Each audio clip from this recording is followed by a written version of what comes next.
tournaments. We can see how many AFC referees did the final. Started when I heard about my appointment. Bisa tambah gegerkan sepak bola Asia. Pernyataan mengejutkan wasit FIFA asal Timur Tengah, Abdurrahman Al-Jassim, yang bongkar tabir mafia bola AFC, mafia judi yang gagalkan timnas Indonesia ke Piala Dunia 2026. Sampai sebut Patrick Kluivert begini, benarkah? Akhirnya yang ditunggu publik tiba. Ketum PSSI Erick Thohir temui Presiden Prabowo tepat kemarin siang. Sampaikan hal ini. Apakah ambil keputusan untuk membuang semua gerbong pelatih asal Belanda kah? Fans Garuda wajib tahu.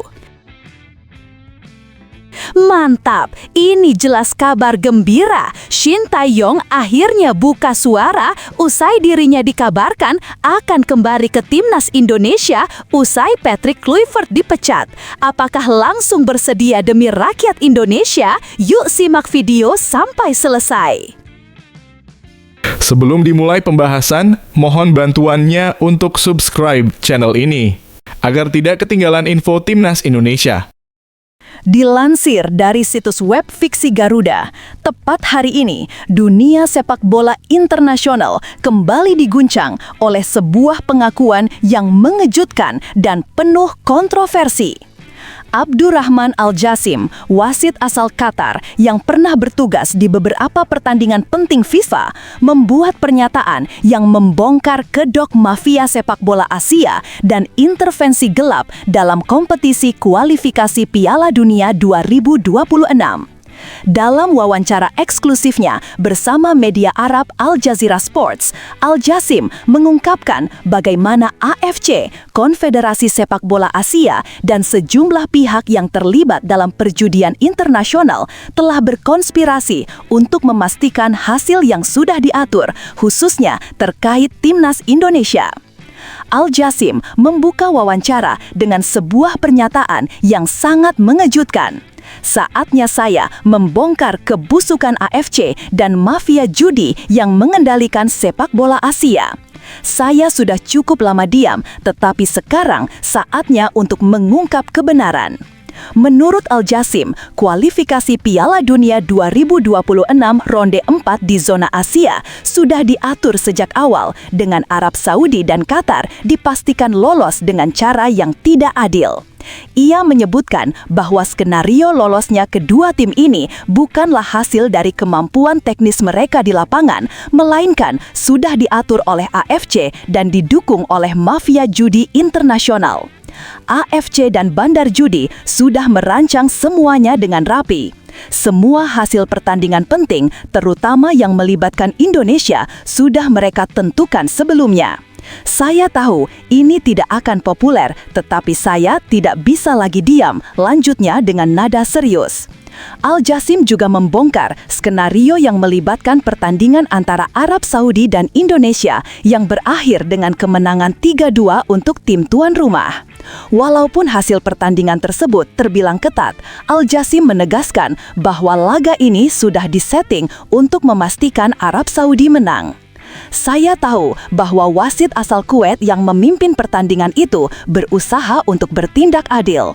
Ia memberikan 2 penalti kepada Indonesia yang berhasil dieksekusi dengan baik oleh Kevin Dix. Namun, yang tidak terlihat adalah intervensi AFC dan mafia judi yang mengarahkan pelatih Patrick Kluivert untuk menurunkan formasi yang buruk, bahkan memilih pemain-pemain yang tidak dalam performa terbaik mereka, ungkap Al-Jassim. Ia menambahkan bahwa Kluivert, pelatih timnas Indonesia, sudah menerima bayaran 300 miliar rupiah dari pihak-pihak yang terlibat dalam skenario AFC. Kluivert sudah dijanjikan sejumlah uang besar untuk memastikan Indonesia kalah di pertandingan ini. Dia sengaja menurunkan pemain-pemain yang tidak kompetitif dengan formasi yang ngawur, tegas Al-Jassim. Al-Jassim mengungkapkan bahwa meskipun timnas Indonesia memberikan perlawanan sengit dan berhasil mencetak 2 gol melalui penalti, skenario tetap berjalan sesuai rencana dengan kemenangan Arab Saudi yang sudah dipastikan. Masalah bagi Indonesia berlanjut pada pertandingan berikutnya melawan Irak. Al Jasim mengungkapkan bahwa AFC sudah merencanakan agar Indonesia mengalami kekalahan 1-0 di pertandingan ini dengan bantuan dari wasit Manning asal Cina yang ditugaskan untuk memimpin pertandingan. AFC tidak memberi kesempatan pada Indonesia untuk meraih hasil positif melawan Irak. Wasit Manning yang merupakan bagian dari rencana besar AFC sudah diberikan instruksi untuk memihak kepada Irak. Bahkan, meskipun Indonesia seharusnya mendapat bantuan dari VAR, wasit VAR asal Thailand, Sivakon Pudom, sengaja mematikan VAR dalam beberapa keputusan krusial yang seharusnya menguntungkan Indonesia. Al Jasim dengan jelas mengkritik sistem yang ada yang menurutnya telah dirancang untuk merugikan timnas Indonesia. Seharusnya Indonesia bisa menang atau setidaknya imbang, tetapi dengan intervensi ini Indonesia kalah 1-0 dan harapan mereka untuk lolos pudar. Namun, yang paling mencengangkan adalah pengakuan Al Jasim tentang pertandingan terakhir yang menentukan antara Arab Saudi dan Irak. Al Jasim mengklaim bahwa AFC sudah mengatur agar Arab Saudi dan Irak bisa lolos dengan hasil imbang 0-0. Itu adalah skenario aman bagi kedua tim. AFC sudah memastikan agar Irak lolos lewat ronde 5, sementara Arab Saudi dipastikan akan melaju ke Piala Dunia. Dan yang lebih mengejutkan, kegagalan Indonesia bukan hanya karena faktor keberuntungan atau kesalahan individu. Patrick Kluivert sebagai pelatih adalah orang yang bertanggung jawab atas kegagalan timnas Indonesia. Jika saja Kluivert menurunkan formasi terbaiknya dan memainkan strategi yang benar melawan Arab Saudi, Indonesia pasti lolos. Kegagalan ini adalah akibat dari pengkhianatan Kluivert terhadap tim dan negara. Al Jasim tidak hanya mengungkapkan kebenaran, tetapi juga memberikan saran keras kepada supporter timnas Indonesia. Saya ingin mengatakan ini langsung kepada supporter Indonesia. Anda harus bertindak. Anda harus mengadakan demo besar-besaran untuk menuntut pemecatan Patrick Kluivert. Dia sudah menjual negara Anda seharga 300 miliar rupiah dan mengorbankan masa depan sepak bola Indonesia. Al Jasim juga menyinggung latar belakang Patrick Kluivert yang pernah terlibat dalam skandal judi di masa lalu. Kluivert bukan orang yang pantas memimpin timnas Indonesia. Dia sudah terlibat dalam skandal judi dan kini membiarkan dirinya menjadi boneka AFC dan mafia judi. Dia harus dipecat secepatnya untuk mengembalikan integritas sepak bola Indonesia. Pernyataan Abdurrahman Al Jasim ini mengguncang dunia sepak bola Asia dan Indonesia. Keberanian Al Jasim untuk membuka tabir kelam ini memicu kontroversi besar, tetapi juga memberikan gambaran baru tentang bagaimana mafia judi dan intervensi pihak-pihak tertentu bisa mengatur jalannya kualifikasi Piala Dunia 2026. Masyarakat sepak bola Indonesia kini dihadapkan pada pertanyaan besar. Apakah mereka akan terus membiarkan praktik-praktik curang ini terjadi atau akan mengambil tindakan untuk membela kehormatan timnas dan negara mereka? Dengan pengakuan ini, harapan untuk melihat Indonesia berlaga di Piala Dunia 2026 telah sirna, kecuali ada perubahan besar dalam manajemen dan kepemimpinan tim. Satu hal yang pasti, sepak bola Indonesia membutuhkan perubahan radikal agar bisa bersaing secara adil dan transparan di tingkat internasional. Tapi tunggu, benarkah kabar tersebut? Simak hasil penelusuran admin di akhir video ini ya guys. Ketua Umum PSSI Erick Thohir termasuk dalam jajaran menteri yang menyambut kedatangan Presiden Prabowo Subianto dari lawatannya di luar negeri. Setibanya di Lanut Halim Perdana Kusuma, Presiden langsung menggelar rapat terbatas secara tertutup. Dalam rapat itulah, Ketua Umum PSSI Erick Thohir menyampaikan permintaan maaf atas kegagalan Timnas Garuda melaju ke gelaran Piala Dunia 2026 di Amerika. Terkait permintaan maaf dan kegagalan Timnas Garuda melaju ke Piala Dunia, Presiden menginginkan adanya evaluasi menyeluruh.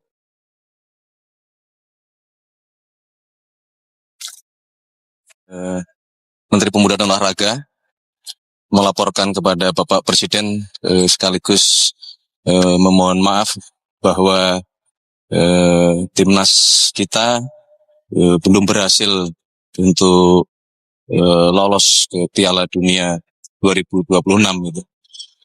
Bapak Presiden tentu secara pribadi juga merasa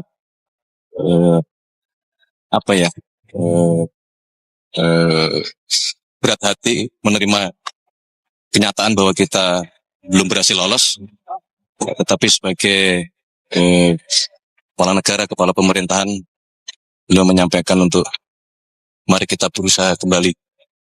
Ada 2 event besar yang kita hadapi, Piala Asia di 2027 dan Olimpiade 2028. Secara spesifik tidak, tapi memang Bapak Presiden menyampaikan ya kita harus membuat evaluasi menyeluruh. Bahkan tadi sampai kepada diskusi tidak hanya masalah sepak bola. Jadi Bapak Presiden ingin kita mempunyai suatu akademi atau suatu tempat penggemblengan khusus untuk beberapa cabang-cabang olahraga yang memang kita harapkan itu bisa masuk ke Olimpiade. Dan yang paling menonjol dari statistik ini adalah kebobolan, komposisi jumlah gol dan seri. Satera Sinteyong, timnas bahkan sempat berhasil menahan imbang Australia dan Arab Saudi di kandang. Satera STY, timnas bahkan sempat berhasil menahan imbang Australia di GBK dan Arab Saudi di kandang lawan. Terakhir STY melatih timnas menang lawan Arab Saudi 2-0 di GBK. Sementara di era Kluivert, timnas tak berkutik melawan Australia dengan skor 5-1 dan melawan Arab Saudi kalah dengan skor 3-2. Jika berdasarkan statistik ini, persentase kemenangan Sinteyong lebih besar daripada Kluivert. Struggling to find their rhythm. Indonesia can break all the way from their own box into the other one. Marcelino, did he wait too long? No, he did not. Bahkan jagat maya juga dipenuhi dengan rumor Sinteyong bakal kembali melatih skuad Garuda menggantikan Patrick Kluivert. Namun rumor ini dengan tegas dibantah oleh STY. Manajer Timnas Indonesia Sumarji berjanji akan melaporkan kondisi Timnas Indonesia di round 4 kepada federasi. Terkait keputusan desakan pemecatan Kluivert harus dibahas melalui rapat bersama Exco PSSI. Setelah dinyatakan pulih dari cedera, gelandang Timnas Indonesia Marcelino Ferdinand kemarin akhirnya diperkenalkan ke publik oleh AS Trenčín. Hal itu diketahui setelah wajah Marcelino muncul di laman resmi dan kanal media sosial AS Trenčín. Hal tersebut jadi penanda bila Marcelino itu bakal segera memulai pertualangan barunya bersama klub Slovakia tersebut. Tak hanya diperkenalkan dalam unggahannya, Trenčín turut memperlihatkan video Marcelino berlatih dengan rekan barunya. Diketahui AS Trenčín mendatangkan Marcelino Ferdinand dari Oxford United dengan status pinjaman selama 1 musim. Pelatih Timnas Indonesia Patrick Kluivert beberapa hari ini menjadi salah satu sosok yang paling disorot oleh insan sepak bola tanah air, menyusul kegagalannya membawa Indonesia melaju ke Piala Dunia 2026. Tampil di ronde keempat kualifikasi zona Asia, diketahui skuad asuhan Kluivert harus menelan 2 kekalahan dari Arab Saudi dan Irak. Kluivert yang diketahui langsung pulang ke negara asalnya Belanda. Akhirnya coba menyikapi kondisi tersebut dan siap bertanggung jawab atas kegagalannya. Hal itu diketahui dalam akun media sosial pribadinya. Mantan pemain timnas Belanda itu turut mengungkapkan kekecewaan dan siap jadi pembelajaran untuk bangkit ke depannya. Nama Shin Tae-yong kembali jadi sorotan publik sepak bola Indonesia. Setelah tim Garuda gagal melaju ke putaran final Piala Dunia 2026, rumor mengenai kembalinya Shin Tae-yong ke kursi pelatih timnas mulai bermunculan.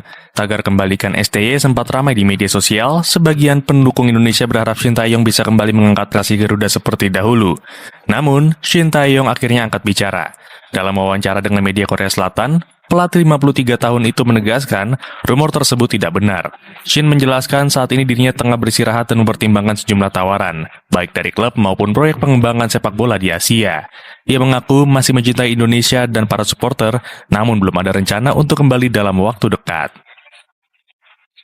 Dalam masa jabatannya, Shin Tae-yong berhasil membangun mental juang pemain muda Indonesia, membawa timnas ke final Piala AFF 2020 dan melaju ke putaran final Piala Asia 2023. Prestasi yang tak mudah dan menjadi titik kebangkitan sepak bola nasional, bagi sebagian pengamat, ketenangan dan integritas Shane menjadi pembeda utama dibandingkan era sekarang di bawah pelatih Patrick Kluivert. Permainan timnas dianggap kehilangan struktur dan disiplin taktik, sesuatu yang dulu menjadi ciri khas era Sintayong.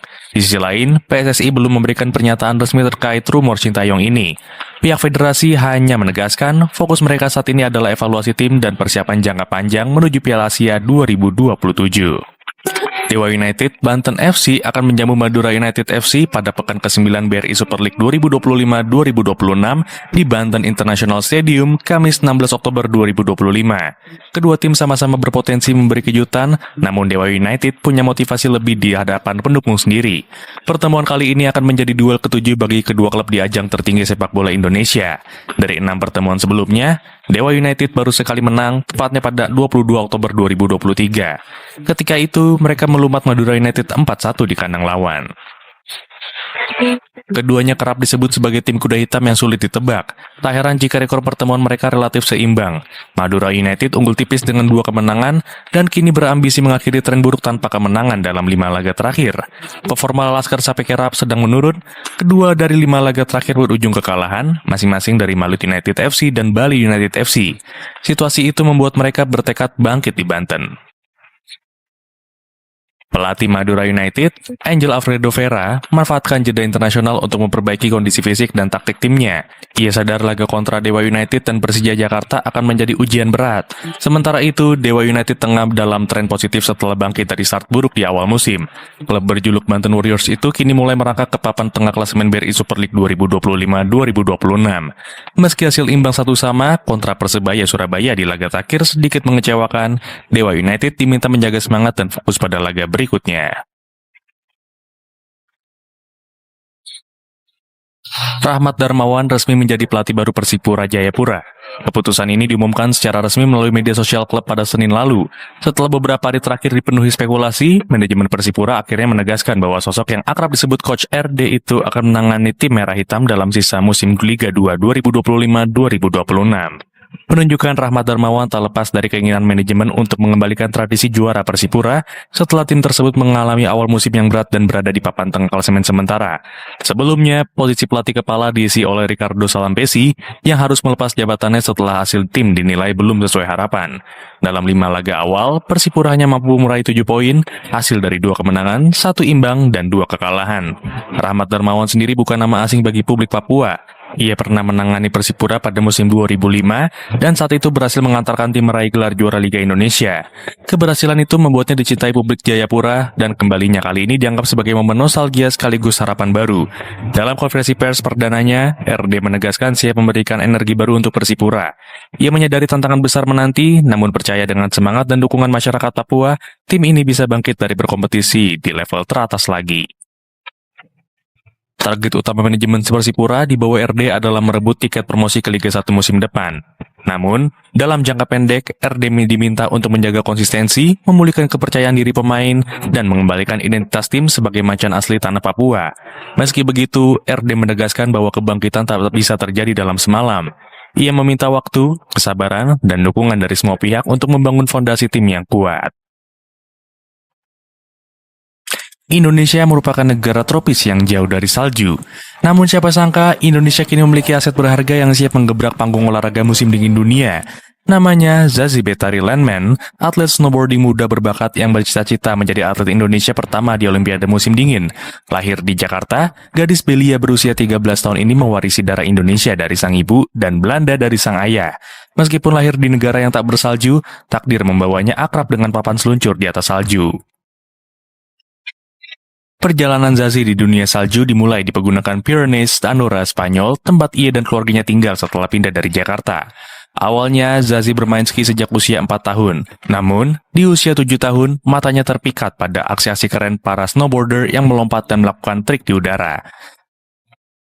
Demi mengejar mimpi, Zazie kini menjalani rutinitas latihan yang sangat serius di salah satu pusat snowboarding terbaik di dunia, di Lake Swiss. Tidak main-main, Zazie berlatih di bawah bimbingan langsung Ayori Podlashikov, peraih medali emas Olimpiade Halfpipe 2014 dengan program yang diatur oleh Pepe Regazi, mantan pelatih kepala tim nasional Swiss selama 13 tahun.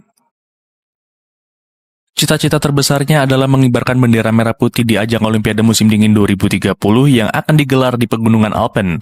Mimpinya semakin nyata setelah Komite Olimpiade Nasional atau NOC Indonesia memberikan dukungan penuh kepada Zazi sebagai atlet yang dipersiapkan untuk membawa nama bangsa. Zazi bukan hanya sekedar atlet, ia adalah pionir, membuka jalan, dan inspirasi bagi generasi muda Indonesia. Melalui kisah dan perjuangannya, ia membuktikan bahwa tidak ada batasan bagi sebuah mimpi.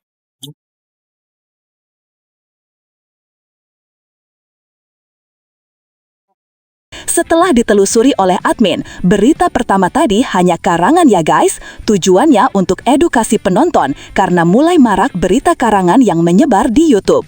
Penulis juga sudah memperingatkan agar hati-hati sebelum menyebarkan video ke seluruh rakyat Indonesia dimanapun berada.